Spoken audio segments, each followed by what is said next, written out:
Hürmetli radyo anlıqçılar, Əmbi Nurali ablanızın bir yılınızdaki 8760 saat namlıq əsrinin davamını anlatımız.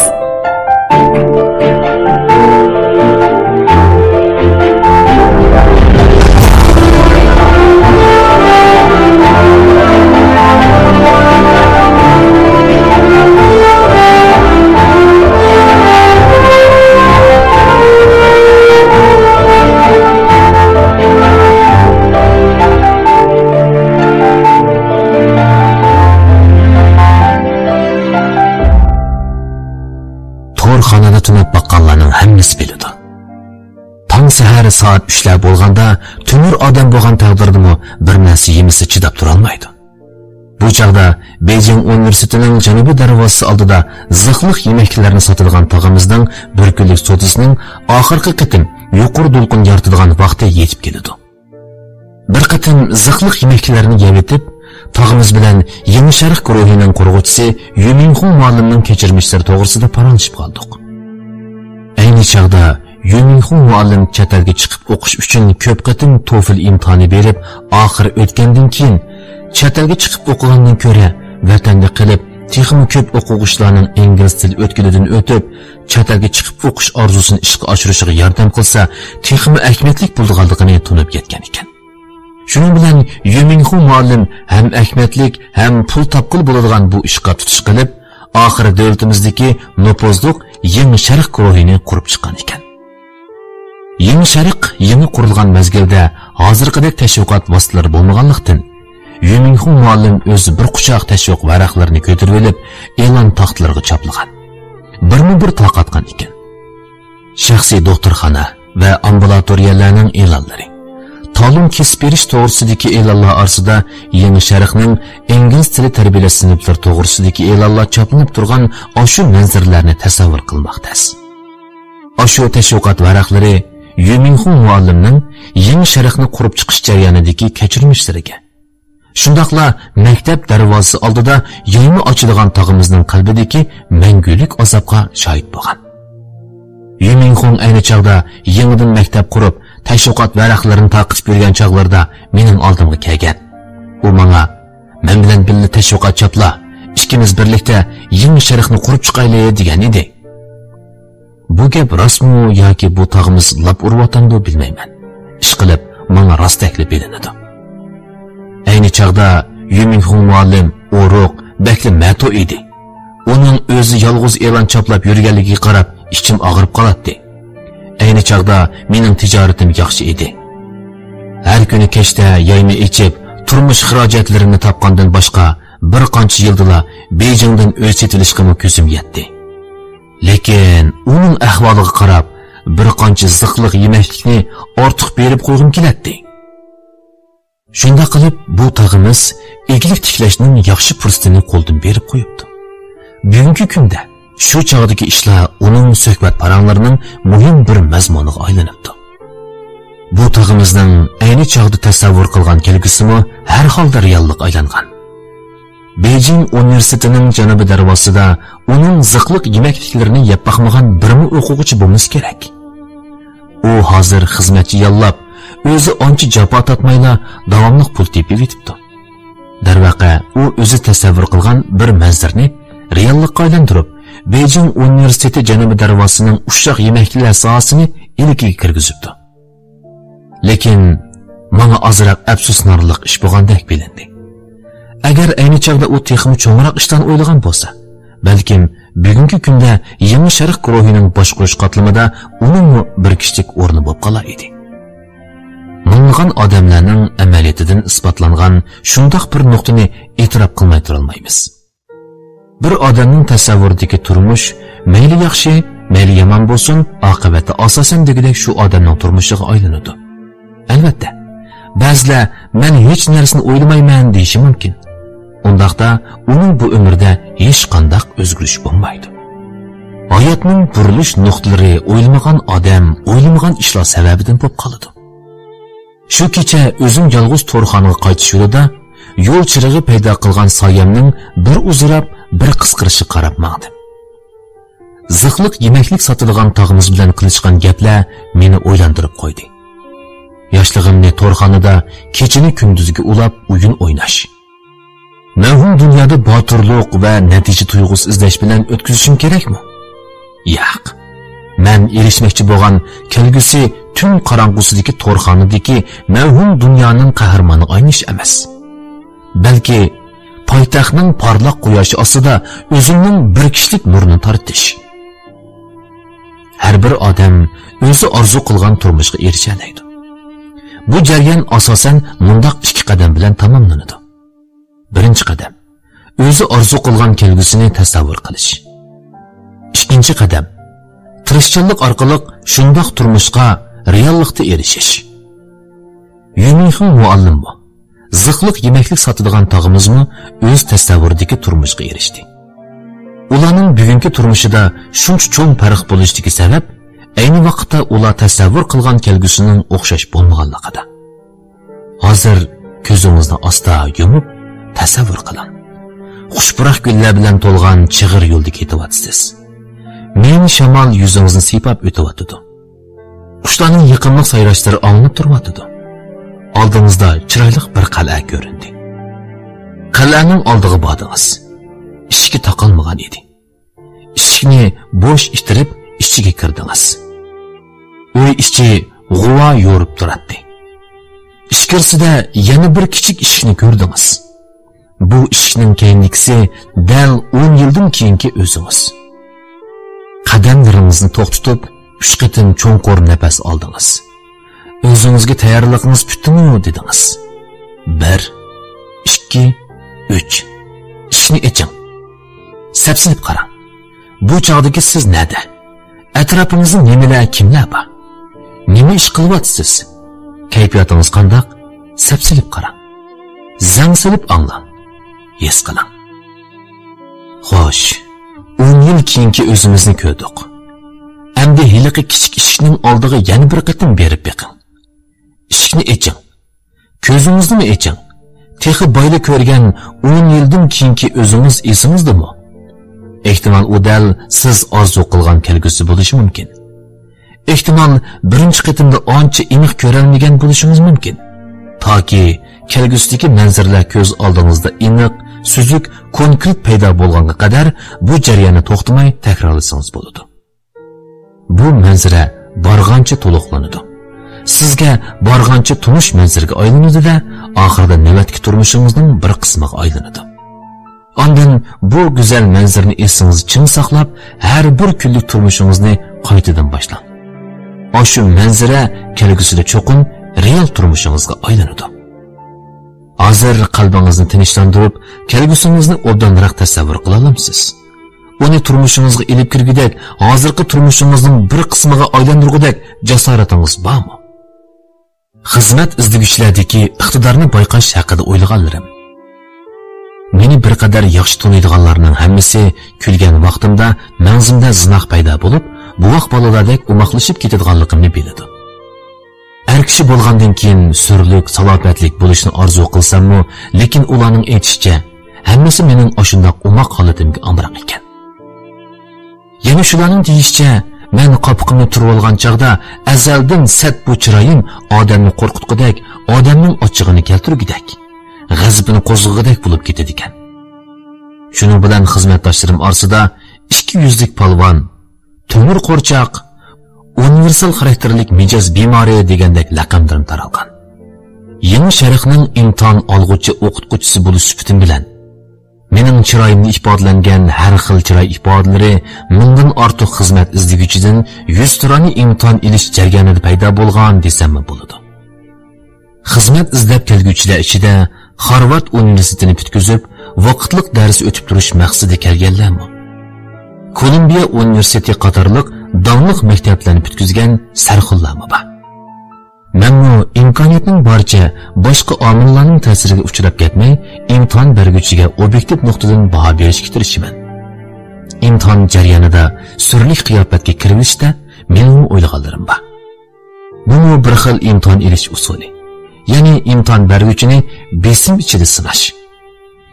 Televizorda ko'rsatilayotgan xizmat izlash programmalari qaraydigan bo'lsak, aslida sharoiti shundoq yaxshi. o'ziga bo'lgan ishonch to'lib toshgan ba'zi xizmat izlaguvchilar imtihon olg'uvchilarning qiyinishi ostida aslini yo'qotib qo'ydi. Orqa-orqadan kelayotgan hujumlar oldida bir bo'lsa kamchiliklarini to'xtamay e'tirof qilishga boshlaydi. Yana bir bo'lsa ochiqlash yoki haqoratlik qilish orqali qarshilik ko'rsatib, g'ururni qo'g'damoqchi bo'ladi. Holbuki zerikmay, tirikmay o'zini tamkin tutganlarla ko'pchilikning hurmatiga erisha oladi. Bir odam besim ostida o'zining universal saposini oshkorlaydi. Bir odamning ig'ir besimga qarshi tura oladigan yoki tura olmaydiganligiga qarab, xizmatga tushgandan keyin qanchalik natija yarata oladiganligiga, qachongacha belli mana oladiganligiga hukm qilib bo'ladi. Men G'alati gaplar nomli keskin munozara programmasida qatnashib boqqan. Bu programma g'alatilikka to'lgan. Men bir imtihon olg'uchi bo'lish sifatim bilan o'ylabmi boqmagan g'alati insonlar bilan uchrashib, dunyoning har xilligini texmi yaxshi tushunish fursatiga erishdim deb o'ylayman. Birinchi turdagilar. G'alati tarjimonlarni yozganlar. Har qancha shonliq kechirmishlarimiz bo'lgan taqdirdami, to'rt cho'nliqdagi bir varaq qog'ozga botadi. Tilga ilishga arziydigan utuqlarimiz har qancha ko'p bo'lsa-mu, yanada tanlab yozish kerak. Harvard Universiteti Sud institutining qilpi ilgari nima ishlarni qilib boqqanligimizni namoyon qilib berishga bakrak mos keladi. Misol keltirgan chog'da ko'ptirvatmaslik, mujmal gaplarni qilmaslik kerak. Mukofotlanish ahvoli kelganda yana bir botilka turdiki yoki kichik vaqtimizdagi 3 yaxshi o'quvchi bo'lganligimizga o'xshash turlar imtihon olg'uvchida hech qanday ta'sir qoldira olmaydi. Tarjimahaldagi eng ahamiyatsiz bir tur o'z-o'ziga baho berish ko'takchisi. Bir eg'iz gap. Chunki asosan har qanday odam o'zini yomon demaydi. Bu xuddi eng zo'r kamchiliking nima deb so'rasa, ziyoda mukammallikni qo'qlashib ketadiganligim deb javob berganga o'xshaydi. Nurg'un xizmat izlaguvchilar o'zini avliyolarda ko'rsatib etadi. Ajoyib qaltis tashkillash iqtidoriga, ajoyib kuchlik shaxsiy iqtidorga ega bo'ladi. Ham ittifoqlasha oladi, ham mustaqil ish bajarish iqtidori bo'ladi. Osmonda uchishdan tortib, yerda o'mlashgacha qilolmaydigan ish yo'q. O'zini vatanga qasida o'qigandan ortiqroq madhihlab etadi. Har qatim o'zini shundoq maqtaydigan odamlarga yo'liqqan chog'da rasmini kompyuterda o'zgartib avatgan qiz bolaning asli chiroyini ko'rgan chog'dagidek jin bo'lib ketaman. Ikkinchi turdagilar puklanib, yeling'udek bo'lib ketadiganlar. Nima desangiz ma'qul deydi. Har qanday shartingizni qabul qila oladi. Faqat uningga bir tal sham berishga ma'qul bo'lsangizlar, sizga cheksiz nur ato qila oladiganligini aytadi. Ammo burungi shirkatdan nemishga chiqib ketganligini so'rasangiz, hamma gunohni boshqalarga do'ngab qo'ydi.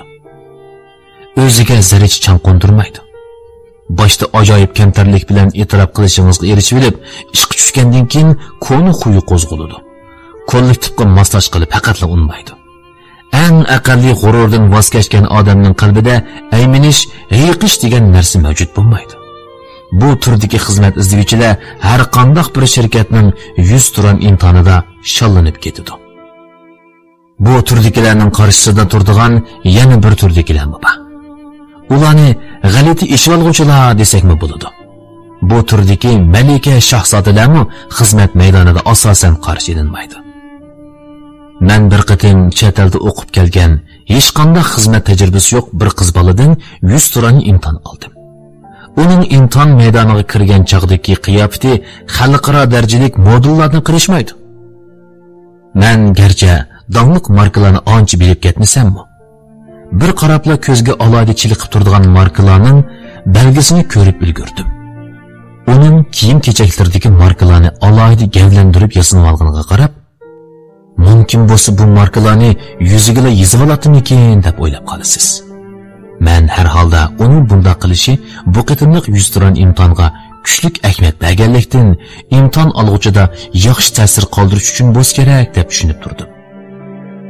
Ammo u eg'iz ichishi bilanla qalbimdagi oxirgi bir parcha umid ushqunlarimi kulga aylandi. U o'zini qaltis chaqlayotganligi bilinib turadigan qiyofatda hanzucha inglizcha orlishib ketgan shalg'ut bir tilda o'zini tunishtirishga boshladi. U go'yo mening xizmatimni ko'zdan kechirgil kelgan ayol podshohdek. men hatto ikkimizning o'rni almashib qolgandek tuyg'uda bo'libmi qoldim. İmtihan oxirgi bosqichga kirgan chaqda u bizni oldirat qildirdi. Chunki uning ko'zini kechirib ketishini saqlab turgan yana bir 100 turan imtihon bor ekan. Biz mu o'zimizni bilib, bu ayol podshohga utuq tilab, darhol uztib qo'ydik. Yaqindan beri shundaq alpozda imtihon bergili kelganlarni ko'payib qoldi.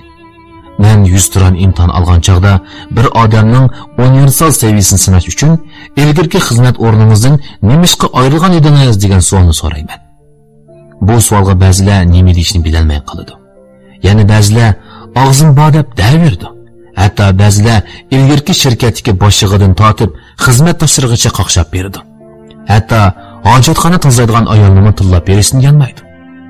Bundaq javob imtihon olg'uchida eng pasib ta'sir qoldirdi.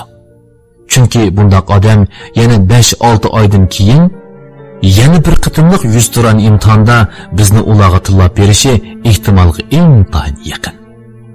Bu xildagi hokavir xizmat izlaguvchilarni hech qanday shirkat qabul qilmaydi.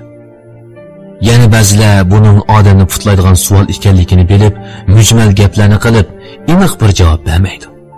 Lekin bunda qilsa, toza samimiy emaslik tuyg'u berib qo'ydi. Undaqda bu savolning o'lchamlik javobi yoki eng yaxshi javobi bormi? Amaliyotda yo'q. Lekin ularning o'rnida men bo'lib qolgan bo'lsam, mundaq javob bergan bo'lardim. Ilgirki shirkatning nishoni bilan mening orzu-g'oyalarimda farq mavjud bo'lib qoldi. Bu xuddi biri bilan bir mahal qizg'in muhabbatlashib, oxirida ikkisi bir-birining tasavvuridagi kelgusining o'xshash emasligini bayqab, chiroyli ayrilib ketgandekli bir ish. Bu yerda mening to'g'ri, uning xato deydigan masala mavjud emas. Bu savolning maqsadi sizning psixikingizning pishib yetilmaganligini sinash.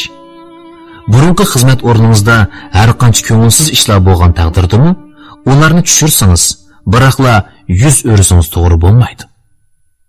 Agar sizning boshlig'ingizga fikringiz bo'lsa, u topshirgan vazifani yanada astoydillik bilan o'rindamsiz, imtihon beruvchining ijro qilish kuchini sinash uchun doim mushu savolni so'rayman. Ijro qilish kuchi men eng muhim deb bildigan bir turli kasbiy soha. Xizmatda 100%lik ijro qilish kuchi, raqobat kuchi va so'z qilish huquqiga erishishning kapitali. Ormaga tushliq darmon bo'lmaslik yoki nazar ustun holi bo'sh bo'lib qilish yengibini ishga tushgan ko'p qism kishilarda ko'riladigan masala. Men ilgari mundaq bir turdagi xizmatchilarni ko'rgan. Ular 100 turani imtihonda shundaq o'ngluq, qanday savol so'rasangiz o'ylagan yeringizdan javob berdi. Lekin amaliy xizmatga tushgan chaqda boshliqning qaroriga qarshi chiqishga yoki obyektiv qiyinchiliklarni ta'kidlab turilishga odatlanib qolgan. Xizmatchilar fikr bersa bo'lmaydi deganlik emas, ammo boshliq bo'lgan odamning uncha koltipam odam bo'lib ketishi notayin. Faqat ular qaror chiqargan chaqda har qatim sizga tushuncha berib o'ltirishi hojatsiz. Garsiyaga yozilgan xat nomli asarda boshliq yosh bir ofitserga bir parcha xatni Garsiyaga yetkazishni buyurdi. Ammo hech qanday tushuncha bermaydi. Garsiyaning kimligini deb bermaydi. Yosh ofitser men bir mushaqqatlarni chekib, oxir vazifani o'rindaydi. Oxirda bu xatning mazmuni va bu vazifaning ahamiyati amaliyotda uncha muhim emas bo'lib chiqadi. Yosh ofitserning shartsiz ijro qilish iqtidori uni texmo keng taraqqiy qilish bo'shlig'iga erishtirdi. Xizmatdagi ikkinchi muhim soha aloqa iqtidori. Ilgari yangi ishga tushgan xizmatdoshlarim menga dars tayyorlashning yangi bilan quduq qozgandek jafoliq jarayon ekanligi to'g'risida vositab bergan. 1 minutda 120 ig'iz gap qiladi deb qaraganda, 1 soatlik dars uchun 8000 xatga yaqin dars tayyorligi yozish kerak. Yangi o'qituvchida dars o'tishdan burun oz deganda 20 soatlik dars tayyorligi yozish lozim. Xanzuchi xat soni bo'yicha hisoblagan chaqda 160 ming xat atrofida bo'ladi. Odatda 2 oy yozadi. Bu jarayonda yana har kuni qayta tuzitadi. Bu ishda xizmat miqdori haqiqatan ko'p. Lekin uning yaxshi amali yo'qmi emas. Burunqilar minib bo'lgan agar yo'lni yana minib yurishning o'rni yo'q. Yangi ishga tushganlar tashabbuskorlik bilan yordam so'rashni bilish kerak. dars tayyorlashda nima qilarini bilmay qolganida xizmatdoshlari bilan fikr almashtirsa, boshliqlardan yordam so'rasa bo'ladi. Hech kim bilan kori bo'lmay, beshini ichiga tiqib olsa-mu, boshqalarning ko'ngliga yoqmay qoladi. Men muhim deb biladigan 3-sopa o'zdagi kamchiliklarni bilish iqtidori. Bu amaliyotda bir xil o'rganish iqtidoridir. Bir odam o'zidagi kamchiliklarni bayqay olganda, o'rganish orqali olg'a bosa oladi. Nurg'un odamlar o'zini dunyoda bir chaqlab, menda xatolik yo'q, hammasi boshqalarning savarligi deb qaraydigan pozitsiyada bo'ladi. Bundaq odamlar asosan mangsa qirdan osholmaydi. Bir qatim xizmat izlab kelgan muallimdan imtihon ilib qoldim. Boshqalar deb bermagan bo'lsa, uni o'g'il bola deb qolar ekanman. Ko'p qism kishilar uning sirqiy qiyofati o'tir maktab o'qituvchisi bo'lishga mos kelmaydi deb qaragan edi. O'qituvchilardan imtihon ilishda birinchi maydon yiziqchi imtihon ilinadi. Ondan 3 maydon 100 turani imtihon ilinadi. Ikkinchi maydonda sinaq darsi o'tiladi. U sinaq darsini ancha yaxshi o'tolmadi.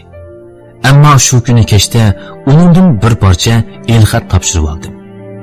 U xatida dars o'tgan chaqda o'zi ketkizib qo'ygan nuqtalarni tafsiliy analiz qilgandan boshqa, o'zidan boshqa 49 imtihon berguchining ortiqchiklarini birdan xotirlab chiqibdi. Undan burun men imtihon olgan necha yuz odam ichida hech kim bunday qilib boqmagan edi. Gerçi u eng munavvar biri bo'lsa-mu, o'z kamchiliklarini ko'rib yetib, tashabbuskorlik bilan tuzitish ruhidan uningdagi taraqqiyot imkoniyatini ko'rib olg'il bo'ladi. Shunga uningga bir qatim fursat berdim. Chiqib tushgandan keyin u har haftada menga aktivlik bilan shu bir haftalik xizmat ta'sirotini yakunlab avatib turdi. Uning har bir parcha xatidan tadrijiy olg'a besayotganligi chiqib turadi. Shu yillik o'qituvchilarni baholashda uning natijasi eng yuqori bo'lib, o'quvchilar yaxshi ko'radigan, rahbarlar e'tirof qilgan munavvar o'qituvchiga aylandi. Agar bir odamning asosiy iqtidorini tarjima holdan ko'rib olg'ili bo'lsa, u holda 100 turani imtihon ko'rgili bo'lmaydigan qismini isbotlash jarayonidir.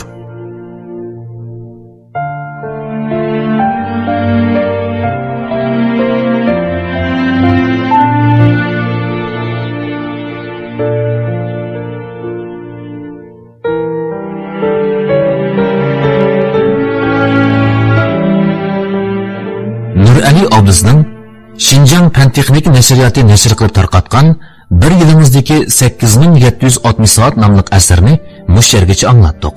Davomini ati anglaysizlar.